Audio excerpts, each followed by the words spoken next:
Bem, agora mais formalmente, boa noite. Hoje nós chegamos na nossa sexta mensagem na carta de Tiago.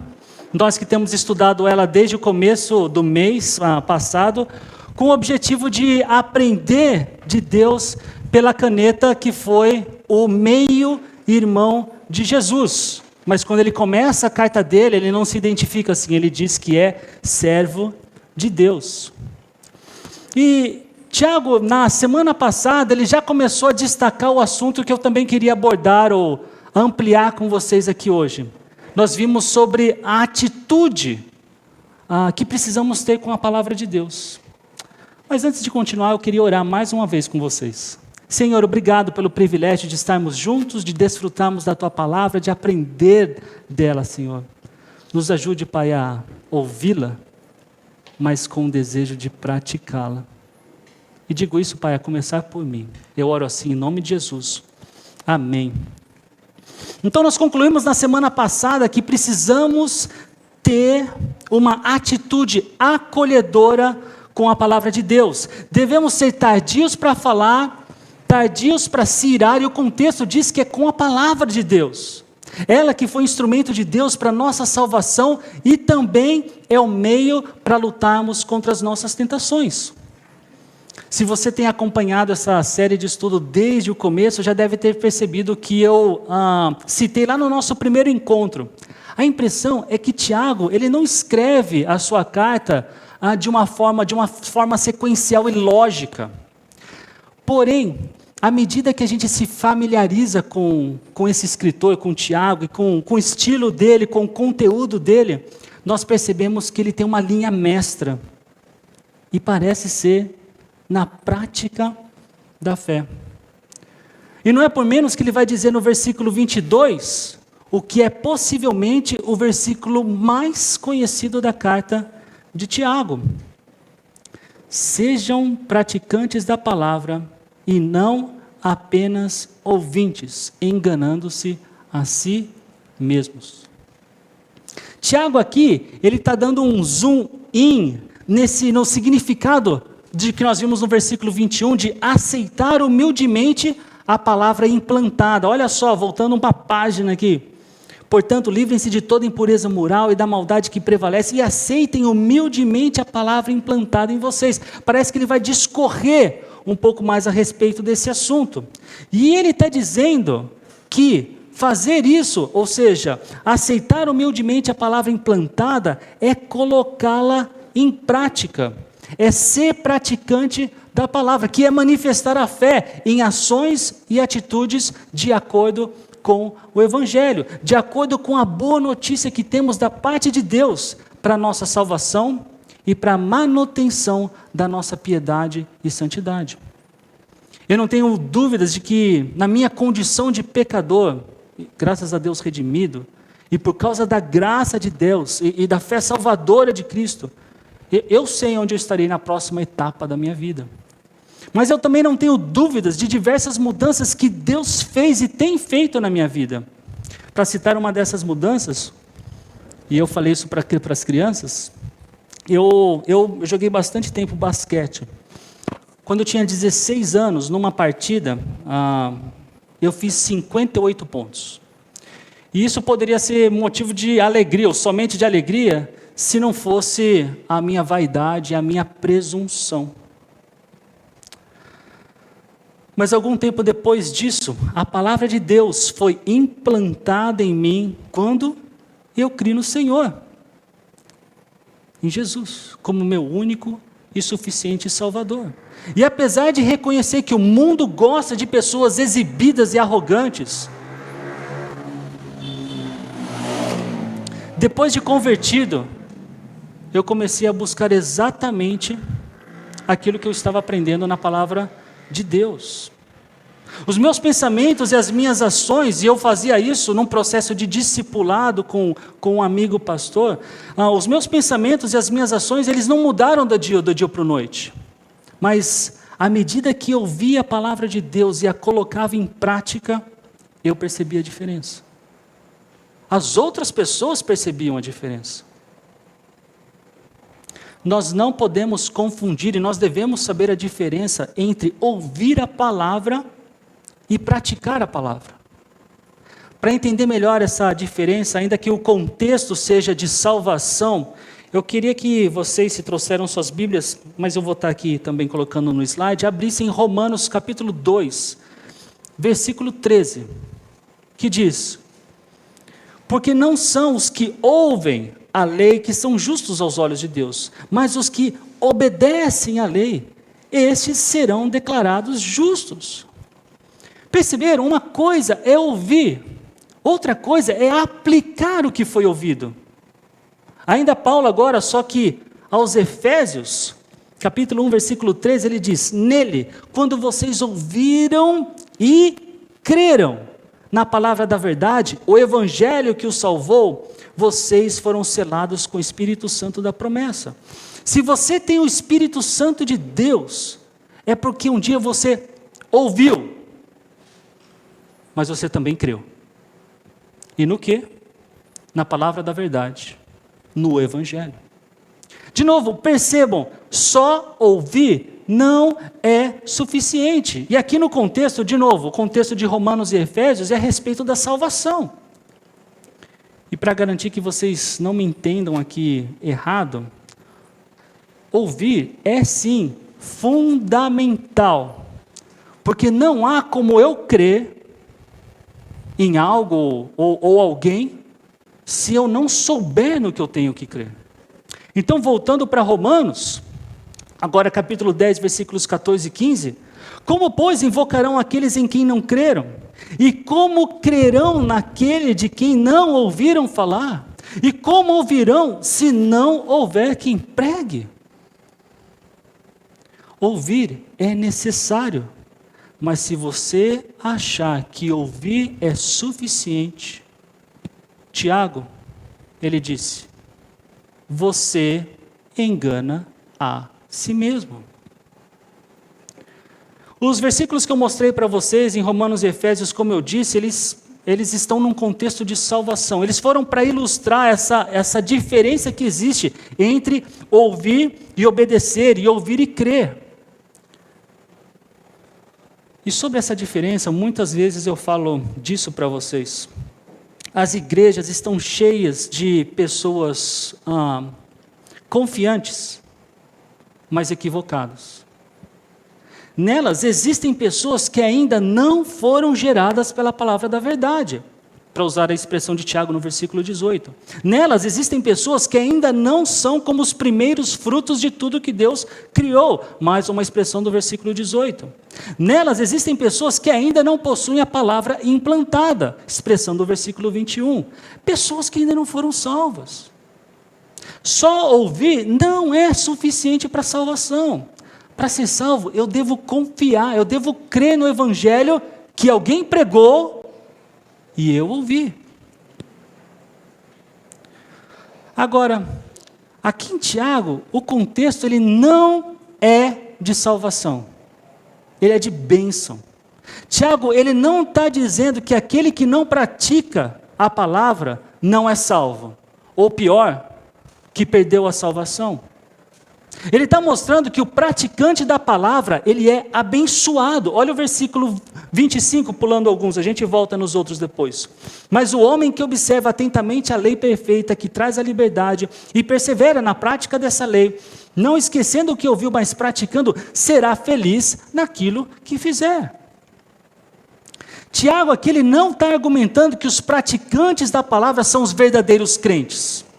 Ainda que biblicamente é verdade que crente deve produzir pelo menos um fruto do Espírito. O crente de verdade, ele é disciplinado por Deus quando ele não anda em conformidade com a vontade do Pai. Aliás, lembrem-se que Tiago escreveu para crentes em Cristo. No capítulo 2, versículo 1, ele disse, meus irmãos, como crentes em nosso glorioso Senhor Jesus Cristo. E são esses crentes que devem ter uma postura de praticantes da palavra e não somente ouvintes, conforme Tiago. Aprendeu que mentir é errado? Pratique a verdade. Aprendeu que é preciso sabedoria? Pratique a oração. Nós já vimos isso no capítulo 1. Aprendeu que ser religioso é visitar os órfãos e as viúvas em suas dificuldades? Pratique isso. O resultado de colocar em prática aquilo que nós ouvimos, ou seja, aquilo que nós aprendemos, é ser feliz naquilo que nós fizemos. Não no sentido de que tudo que você vai fazer vai prosperar. Não é garantia de prosperidade, não é disso que ele está falando. Mas é que praticar a palavra, ou seja, andar em conformidade com a vontade de Deus, em obediência ao nosso Criador, dá a nós a alegria divina de viver de acordo com o propósito pelo qual nós existimos. A gente se satisfaz. E dessa perspectiva, você passa pelas provações de forma diferente, você olha para os bens materiais que tem de forma diferente, você olha para a sua vida e pensa, existe algo muito melhor do que fazer as coisas como eu quero fazer. Praticar a palavra de Deus é obedecer a Deus. Aquele que tem os mandamentos de Deus e os guarda, este é o que ama a Deus. Ou para falar como é o versículo, ou cantar a música, aquele que tem os meus mandamentos e os guarda, este é o que me ama. E é exatamente aí que mora a felicidade. Quando nós temos uma relação verdadeira e de amor com Deus. Não se engane, escreveu Tiago. A única outra vez no Novo Testamento que essa palavra aparece é em Colossenses capítulo 2, versículo 4. Eu lhes digo isso para que ninguém os engane com argumentos aparentemente convincentes. E o significado de ser enganado aqui é estar cego para a verdade. Não se engane. Não feche os seus olhos para a realidade, para a verdade. E a verdade é que não basta sermos ouvintes da palavra, se é que nós somos servos de Deus e queremos experimentar a perspectiva de Deus a respeito da felicidade. Agora, existe um sentido de ser apenas ouvinte que Tiago ele destaca nos versículos 23 e 24. E diz assim: aquele que ouve a palavra, mas não a põe em prática, é semelhante a um homem que olha a sua face no espelho e depois de olhar para si mesmo, sai e logo esquece a sua aparência. A palavra-chave dessa ilustração que representa a pessoa que é um simples ouvinte da palavra é esquecimento. No texto nós lemos, sai e logo esquece a sua aparência. Como a pessoa que vai diante do espelho para se arrumar, ajeita o cabelo, ajeita a roupa, garante que está tudo nos conformes, mas logo que ela sai, já começa a se perguntar, será que eu estou bem? Será que tem algum problema? Ela se esquece do que viu. Eu quero mostrar para vocês, lado a lado, o contraste que Tiago faz com aquele que somente ouve a palavra e aquele que, além de ouvi-la, coloca em prática. Do lado esquerdo no slide nós temos os versículos 23 e 24. Eles representam, o Tiago fala a respeito daquele que somente ouve a palavra. Do lado direito é o versículo 25, e nós temos aquele que observa atentamente a palavra e persevera na prática dessa palavra. Aqui, Tiago chama de lei, porque ele está fazendo uma referência à palavra escrita de Deus, é o Antigo Testamento. E o verbo perseverar aqui, a tradução do verbo grego paramenos, ela tem um significado de permanecer ao lado, de manter por perto. A ideia é que precisamos estar em constante contato com a Bíblia. Não tenham dúvidas, se não tivermos a proatividade de estar lendo, estudando, meditando, memorizando a Bíblia, nós vamos nos esquecer dela. O natural não é que se a gente deixa a Bíblia de lado, a gente vai potencializar aquilo que nós sabemos. A gente vai se esquecer. Eu disse a vocês que eu joguei basquete durante um tempo. Ainda que eu quisesse passar mais tempo com uma bola de basquete nas minhas mãos hoje, a verdade é que eu não posso desprender o tempo que eu podia antes para fazer isso. E também porque não tem mais o nível de importância que um dia teve para mim. E o engraçado, e eu disse isso para as crianças, é que às vezes eu pego numa bola de basquete, eu vou brincar com alguns amigos ali no Lindinalva, eu percebo como a minha mente, ela ainda acredita que eu sou capaz de fazer algumas coisas. A precisão do arremesso, minha mente ainda acha que eu pulo alto, agora eu devo pular uma caixinha de tênis. A destreza com os dribles. Não basta ser somente ouvinte do basquete. Assistir jogos, admirar jogadas, apreciar as novas técnicas. Se eu não praticar, se eu não investir tempo em treinar, eu não vou conseguir cumprir com a tarefa que eu teria se eu quisesse ser um jogador de basquete. Desde muito cedo na Bíblia, nós somos exortados a passar tempo com as Escrituras. Talvez a passagem mais famosa para isso seja Deuteronômio capítulo 6. Os versículos 6 e 9 nós lemos: guarde sempre no coração as palavras que hoje eu lhe dou. Repita-as com frequência a seus filhos. Converse a respeito delas quando estiver em casa e quando estiver caminhando. Quando se deitar e quando se levantar. Amarre-as às mãos e prenda-as à testa como lembrança. Escreva nos batentes das portas da sua casa e em seus portões. É orientação de Deus, é uma ordem dele que nós meditemos nas suas palavras. Na semana passada eu usei o Salmo 1 para ilustrar o ponto de vista de Tiago sobre acolher a palavra de Deus. Que nós devemos ser como árvores plantadas à beira do rio, com raízes, se alimentando bem e o tempo todo das águas.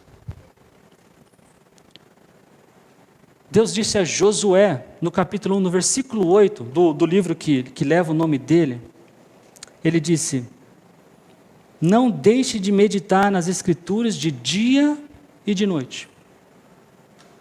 Para quê? Porque somente assim Josué seria capaz de cumprir com a vontade de Deus e suceder na sua caminhada como escolhido dele. Sendo mais objetivo nesse contraste do indivíduo que somente ouve e o outro que depois de ouvir coloca em prática, olha especificamente ou especialmente para os resultados. Se você só ouve, uma hora você se esquece. Agora, se você observa atentamente, se você pratica constantemente, você vai ser feliz naquilo que fizer. Essa é uma promessa de Deus, não é minha. Se você já tentou aprender uma segunda ou uma terceira língua, você sabe que a falta de prática te leva a esquecer aquilo que você aprendeu. Já aconteceu isso com vocês? Eu tive a chance de estudar espanhol quando eu estava na faculdade. Até graças a isso, depois eu consegui um emprego numa multinacional, porque eu fui trabalhar justamente com a América Latina. Isso foi em 2005. De lá para cá é só pero que sí, pero que no. Se fosse em inglês, né? The books on the table. E... se esquece. Hoje de manhã, durante a escola bíblica e o alicerce bíblico, o Abdênego, que deu a aula, ele falou sobre o período dos juízes na Bíblia. E ele comentou como os israelitas obedeceram a Deus enquanto Josué estava vivo. Em Juízes 2, versículo 7, está escrito: o povo serviu ao Senhor durante toda a vida de Josué, e também dos líderes que sobreviveram depois dele, que tinham visto as grandes coisas que o Senhor havia feito por Israel. Mas depois que Josué e aquela geração morreram, o povo ele foi de mal a pior.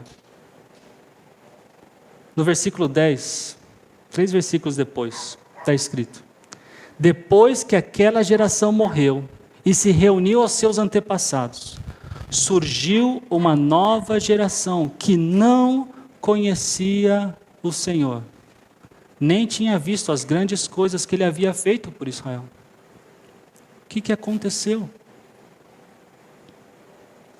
Uma das respostas durante o nosso tempo de aula foi que eles deixaram de ir para a escola bíblica.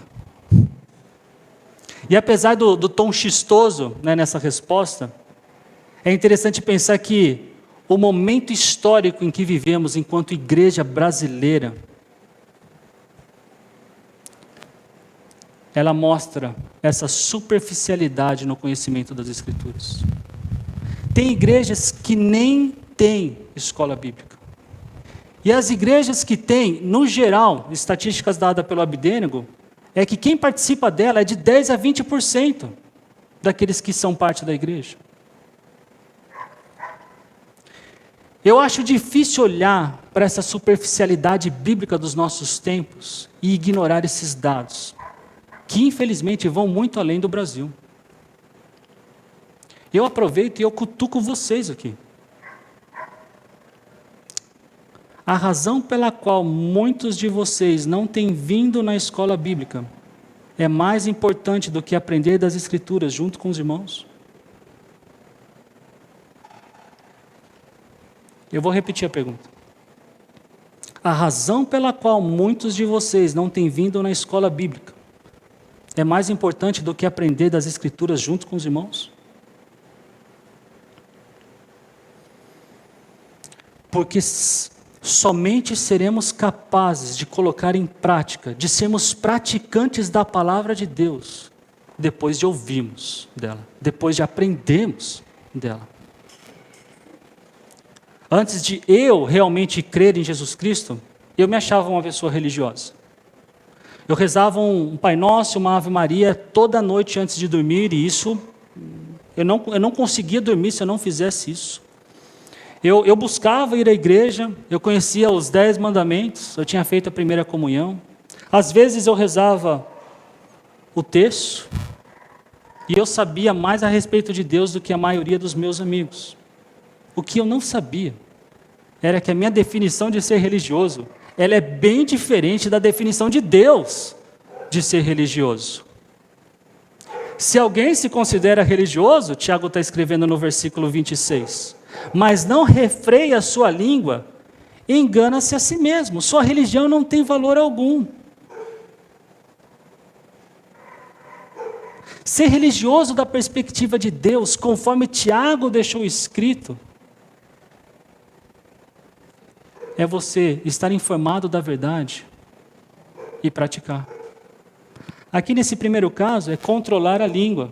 No próximo versículo vai ser se importar com quem precisa de ajuda. E também vai ser evitar ser influenciado pelo mundo. É insuficiente que eu saiba que fofoca seja pecado, mas saia por aí noticiando sobre a vida dos outros. Oh, você viu o que fulano fez? Você viu onde cicrano estava? Muito do sucesso das mídias sociais está justamente numa atitude, para usar a expressão de Tiago, antirreligiosa. A gente se interessa mais pelo que os famosos fazem na Fazenda, ou no BBB, ou no TikTok, do que cuidar de quem precisa. A religião que Deus, o nosso Pai, aceita como pura e imaculada é esta: cuidar dos órfãos e das viúvas em suas dificuldades e não se deixar corromper pelo mundo. O resultado de aceitarmos humildemente a palavra implantada em nós, ou seja, o Evangelho, é vivermos a prática da nossa fé. À medida que conhecemos a palavra de Deus, à medida que ouvimos, nós precisamos dar um próximo passo. É a dica que eu dei para as crianças. Sem a prática da palavra, nós vamos esquecê-la. Sem a prática da palavra, nós podemos nos enganar, achando que é suficiente estudar teologia e ser um mestre ou um doutor na Bíblia. E não é por menos que existem tantos alunos e tantos professores em seminários que não são crentes.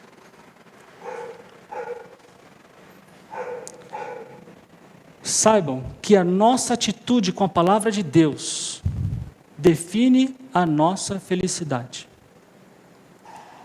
De novo, a nossa atitude com a palavra de Deus define a nossa felicidade. Eu conheci mais de uma pessoa que, ao invés de ir na escola bíblica, ficava assistindo as corridas de Fórmula 1. É uma boa justificativa? Eu vou responder repetindo o que eu já disse. A nossa atitude com a palavra de Deus define a nossa felicidade. Eu termino essa mensagem nesse próximo slide. Uma citação de um teólogo que eu aprecio muito. A palavra pela qual nascemos para uma nova vida e que está implantada em nós é uma palavra que deve ser posta em prática. E melhor do que a palavra desse teólogo, eu termino com as palavras de Jesus, em Lucas 11, 28. Antes, felizes são aqueles que ouvem a palavra de Deus e lhe obedecem. Vamos orar.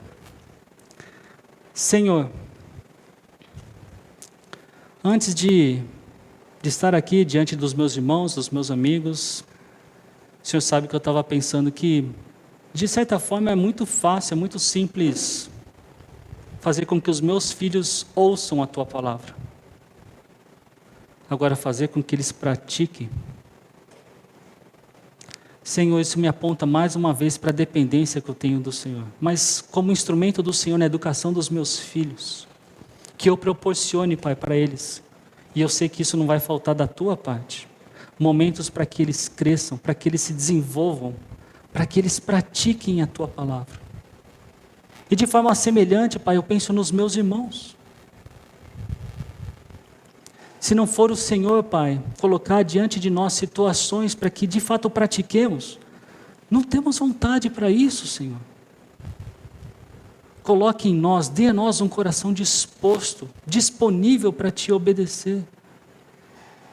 Com certeza, Pai, antes disso ainda, que nós realmente aprendamos da Tua palavra, e especialmente junto com os irmãos, em comunhão, com a igreja, orando uns pelos outros, aconselhando uns aos outros, orando uns pelos outros, apontando, Pai, com graça, com misericórdia, os erros dos nossos irmãos, para que eles reconheçam e cresçam, Pai, para praticar a Tua palavra, para praticar a fé que cada um de nós temos em Cristo, Senhor. Pai, nos ajude, e que a carta de Tiago continue sendo um santo cutucão nas nossas vidas, para a honra e glória do Senhor Salvador Jesus. No nome dele é que eu oro. Amém.